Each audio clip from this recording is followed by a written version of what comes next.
Hello everyone, welcome back to IGNOU exams. आज मैं आपको इग्नू के course BEGG 172 language and linguistics करवाऊंगी। गाइस, इस बुक में टोटल 4 ब्लॉक्स हैं, जिसका सेकंड ब्लॉक मैं आज करवाऊंगी और बाकी ऑलमोस्ट चीज़ें मैं इसमें इस बुक की कंप्लीट कर चुकी हूँ। आप चैनल की प्लेलिस्ट में जाके देख सकते हैं। आपको इस कोर्स के नाम से BEGG 172 के नाम से ही प्लेलिस्ट क्रिएट की हुई है मैंने, जिसमें आपको सारी वीडियोस मिल जाएंगी।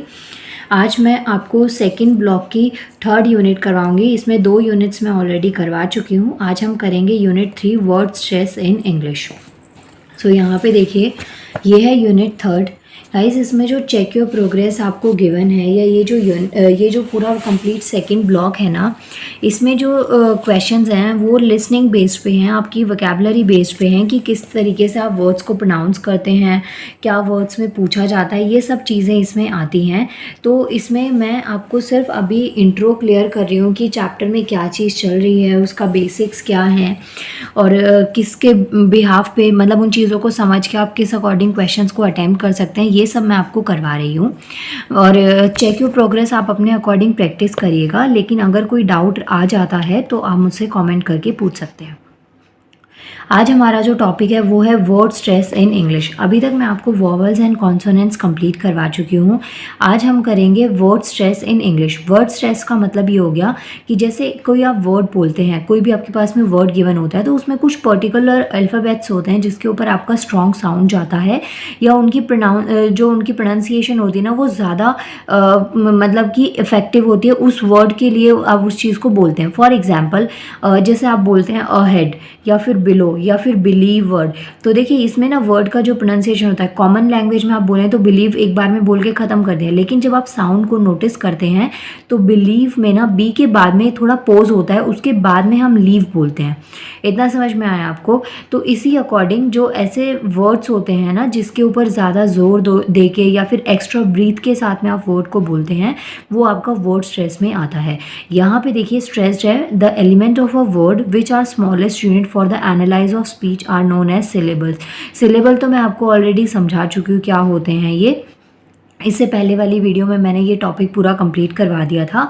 इसमें देखिए पहले एक बार स्ट्रेस वर्ड देखते हैं। A stress syllable has a longer, louder and higher sound than the other syllables in the word. अब जैसे मानिए ये एक 2 एग्जाम्पल आपको दे रखे, इसमें ना बहुत सारे अल्फ़ाबेट्स हैं, मतलब फर्स्ट में भी 5 है, सेकेंड में भी 5 है। तो इनमें जो अल्फ़ाबेट्स हैं ना, इनमें कुछ जो अल्फ़ाबेट्स होते हैं उन पे कंबाइन करके ज़्यादा स्ट्रेस दिया जाता है और कुछ पे नहीं दिया जाता। जिन सिलेबल्स पे ज़्यादा वर्ड या स्ट्रेस नहीं दिया जा रहा है वो नॉर्मल होते हैं, और जिनके ऊपर ज़्यादा जोर दिया जाता है वो स्ट्रेस सिलेबल होते हैं। अब इसका एग्जांपल देखिए, यहाँ पे लिखा है बिलो। अब जो बी है ना, बी वर्ड बी और ई बना के जो बी बना है, इस पे ज़्यादा स्ट्रेस नहीं दिया जाता है, लो पे बहुत ज़्यादा स्ट्रेस दिया जा रहा है। सेम चीज़ अ हेड में, अ कॉमन वर्ड हो गया और हेड जो है ना, इस पे ज़्यादा फोकस किया जा रहा है। तो इस तरीके के जो ये वर्ड्स होते हैं इनको हम स्ट्रेस सिलेबल कहते हैं। इसके बाद में इसमें आपके पास में टाइप आते हैं। As we set the number of consonant before and after the vowel in the word of the one syllable में वेरी। मतलब इसमें ये बता रखा है कि नंबर्स में जो भी वर्ड्स होते हैं, नंबर ऑफ कॉन्सोनेंट्स या वोवल्स जो भी वर्ड्स होते हैं या सिलेबल होते हैं, उनमें ना बहुत ज़्यादा वेरिएशंस आती है, और ये स्टार्टिंग में भी हो सकती है और एंड में भी हो सकती है। यहाँ पे क्या लिखा है, मोर than one consonant at the beginning of the single syllable. मतलब कि कोई एक वर्ड है जिसमें कॉन्सोनेंट बहुत ज़्यादा है सिंगल सिलेबल से पहले, तो उसे हम इनिशियल कॉन्सोनेंट क्लस्टर कहते हैं। और जिसमें सिंगल सिलेबल से के बाद में मतलब कि वोवल भी यूज़ होते हैं, उसे हम फाइनल कॉन्सोनेंट क्लस्टर कहते हैं। पहले एक बार ये कॉन्सोनेंट क्लस्टर टर्म को मैं आपको समझाती हूँ, उसके बाद में आप इसको कंप्लीट करिएगा।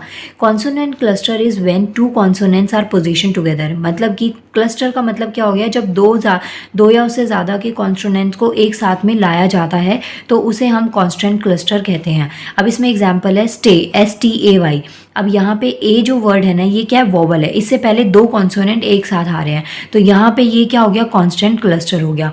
F R in friend, friend में देखिए आई से पहले, आई क्या है, वोवल, वोवल से पहले आपके पास में दो कॉन्सोनेंट्स एक साथ टुगेदर आ रहे हैं, तो ये क्या हो गया आपका कॉन्स्टेंट क्लस्टर। तो ऐसे ही क्रूक में सी आर हो गया। तो यहाँ पे कुछ आपको एग्जाम्पल दे रखे हैं कि आपको डेफिनेशन समझ में आए कि जो क्लस्टर होता है या कॉन्स्टेंट क्लस्टर होता है वो क्या होता है। अब यहाँ पे जो इनिशियल कॉन्सोनेंट क्लस्टर है उसके एग्जाम्पल है जैसे कि स्टॉप हो गया, स्पीक हो गया, इस तरीके से। और जो फाइनल कॉन्सोनेंट क्लस्टर है इसमें एग्जाम्पल है टेस्ट है, बिल्ड है, इस तरीके के कुछ एग्जाम्पल्स हैं। ओके तो गाइज आपको ये चीज़ पढ़नी है, जिसमें एक कॉन्सोनेंट होगा वो फाइनल कॉन्सोनेंट क्लस्टर होगा, मतलब कि एक कॉन्सोनेंट हो और उसके बाद में वोवल भी होना चाहिए। और जो इनिशियल होता है इसके अंदर दो जो वोवल कॉन्सोनेंट्स होते हैं उनको एक साथ में लिया जाता है। अब यहाँ पे आपको ना ऐसे ही एक्सरसाइज इसके अकॉर्डिंग गिवन है। इसके बाद में नेक्स्ट जो टॉपिक आता है वो है स्ट्रेस सिलेबल। अभी मैंने आपको पहले ना चैप्टर के इंट्रो में यही बताया था, as we have set the syllables in English word of more than one syllable, one is heard as more prominent than the other because speaker use breath force and extra muscular energy on that syllable, this is known as stress syllable. मतलब कि जिसके ऊपर एक word है उसमें कुछ alphabets को छोड़ के एक कुछ अल्फ़ाबेट्स को मिला के कंबाइन वर्ड बनाया जाता है और उसके ऊपर ज़्यादा स्ट्रेस दिया जाता है, जोर दिया जाता है, सो उसे हम कहते हैं स्ट्रेस सिलेबल। इसमें आपको एग्जाम्पल दे रखे हैं एडमिट और अमंग, इकोनॉमिक्स, पुलिस, तो ये कुछ एग्जाम्पल्स हैं, आप यहाँ से इनको अटेम्प्ट कर सकते हैं। इसके बाद में गाइज आगे कंटिन्यू करते हैं इसमें। अब यहाँ पे ना आपको क्या गिवन है, some derivational suffix that affect the word stress. पहले तो ये सफिक्स और प्रीफिक्स वर्ड आपका देखिए आगे भी इसमें कई बार रिपीट होंगे। सफिक्स का मतलब होता है वर्ड के पीछे कुछ जो पार्ट को अटैच किया जाता है, और प्रीफिक्स या प्री जो वर्ड होता है ना इसका मतलब पहले लगाया जाता है।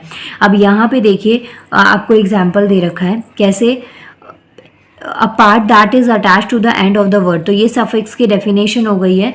यहाँ पे ना आपको कुछ सफिक्स गिवन है, ये देखिए यहाँ पे जैसे कि टेबल हो गया तो यहाँ पे एस लगा दिया, टेबल्स बन गया, और गैरेजेस बन गया, सेलेक्ट्स बन गया, करेक्ट्स बन गया, तो इस तरीके से आपने सफिक्स लगा दिया। अब जब आप सफिक्स को यूज़ करते हैं तो कई बार सफिक्स लगाने से वर्ड का जो मीनिंग है और जो टेंस है वो पूरी तरीके से चेंज हो जाता है, और कई बार वर्ड की फॉर्म चेंज हो जाती है, मतलब सिंगुलर से वो प्लूरल में कन्वर्ट हो जाता है। तो यहाँ पे आपको कुछ एग्जाम्पल्स दे रखे हैं और ये चीज़ आपको पढ़नी है सफिक्स के बेसिस पे। और इन वर्ड्स का भी मतलब ये इंपॉर्टेंट है, ये वर्ड्स कई बार ग्रामर पोर्शन में या जो वन डे एग्जाम्स होते हैं, जो कॉम्पिटिटिव एग्जाम्स होते हैं उसमें इसको पूछा जा सकता है। Now the following derivational suffix are not stressed not they affect stress, there here are some examples of suffix. तो यहाँ पे एग्जाम्पल आपको दे रखा है जैसे एज, एंस, इन, तो ये वर्ड्स बना रखे हैं। पोस्टेज हो गया, पोस्ट वर्ड था आपके पास में, सफिक्स एज ऐड करके आपने इसको क्या बना दिया, पोस्टेज। फिर ब्रेक वर्ड था, आपने एज को ऐड करके क्या बनाया, ब्रेकेज। इसी तरीके से ये कुछ वर्ड्स हैं, आपको सफिक्स बता रखे हैं कि आपको वर्ड्स में कैसे सफिक्स को ऐड करना है। ये क्वेश्चन इसलिए इंपॉर्टेंट है या ऐसे एग्जाम में आने के चांसेस होते हैं, आपको कोई भी वर्ड दे दिया जाएगा, चेक योर प्रोग्रेस में आपको वर्ड्स गिवन है, उसके बाद में आपको वर्ड्स में सफिक्स ऐड करके उसको एक प्रॉपर मीनिंग के साथ बताना है। अब यहाँ पे देखिए जैसे पोस्टमेंट हो गया, पोस्टमॉन्ट हो गया, या फिर बोल्डनेस हो गया, हैवीनेस हो गया, गवर्नर हो गया, तो ये कुछ एग्जांपल्स हैं। यहाँ पे जो लिस्ट आपके पास में गिवन है ये सारे सफिक्स हैं और ये वर्ड्स हैं जिसमें पीछे मतलब कि सफिक्स को ऐड किया गया है। इसके अलावा भी यहाँ पे कुछ और सफिक्स आपको गिवन है जिनको ऐड यहाँ पे किया गया है। सो आप यहाँ पे पढ़ सकते हैं। इसमें सिंगल और डबल सिलेबल वर्ड्स होते हैं, मतलब कि जहाँ पे आपको स्ट्रेस देना है और कहाँ पे आपको स्ट्रेस नहीं देना है। सो माय डियर व्यूअर्स, आपकी जो यूनिट 3 है ये काफ़ी छोटी यूनिट थी और ये कंप्लीट हो गई है। इसके बाद में इस ब्लॉक की last unit that is unit 4 stress and rhythm in connected speech, ये मैं आपको करवाऊँगी।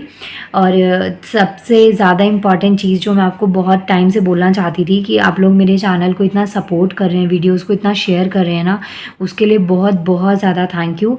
मतलब अनएक्सपेक्टेड था, मुझे नहीं लग रहा था कि इतनी इतनी जल्दी इस पे व्यूज़ आएंगे या फिर आप लोगों को इतनी वीडियोस अच्छी लगेंगी। एंड बट वेल, मैं थैंक यू बोलना चाहती हूँ, thank you so much again, और इतना सपोर्ट करने के लिए, इतना इतना प्यार देने के लिए thank you so much guys.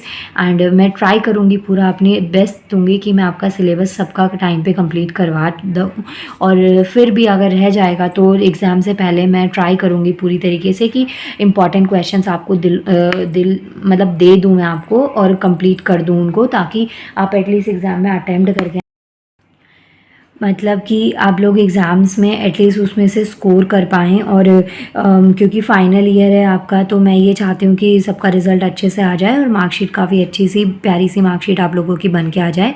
तो मेरा ये ट्राई रहेगा। नाउ गाइस, प्लीज़ अगर अभी आप चैनल पे नए हैं, लाइक नहीं किया है वीडियो को, तो लाइक कर दीजिएगा, सब्सक्राइब कर देना। और इसके बाद में मिलते हैं नेक्स्ट आपका ब्लॉक 2 की लास्ट यूनिट 4 पे मैं आपको करवाऊँगी stress and rhythm in connected speech. So thank you so much and stay tuned for more videos। and मतलब मैं एग्ज़ाम से पहले भी जो भी जितना भी इम्पोर्टेंट मुझसे होगा, मैं आपका सब कुछ कवर करवाने का कंप्लीट ट्राई करूँगी। बाकी आपको सबको वीडियोस तो मिलेंगी। मैंने इंपॉर्टेंट अनाउंसमेंट में बता दिया कि ये सिलेबस, मतलब ये सब्जेक्ट कोड मैं करवा दूँगी। तो अगर अभी तक आपने वो वीडियो नहीं देखी है तो प्लेलिस्ट में जाके इंपॉर्टेंट अनाउंसमेंट के नाम से वीडियो है, आप वहाँ पे वो देख सकते हैं। और उन सब्जेक्ट्स को तो कंप्लीट करवाने का मैं ट्राई करूँगी ही करूँगी। इसके अलावा उनके कुछ इंपॉर्टेंट क्वेश्चंस भी मैं आपको करवाने का पूरा ट्राई करूँगी। नाउ मिलते हैं नेक्स्ट वीडियो में। Thank you so much.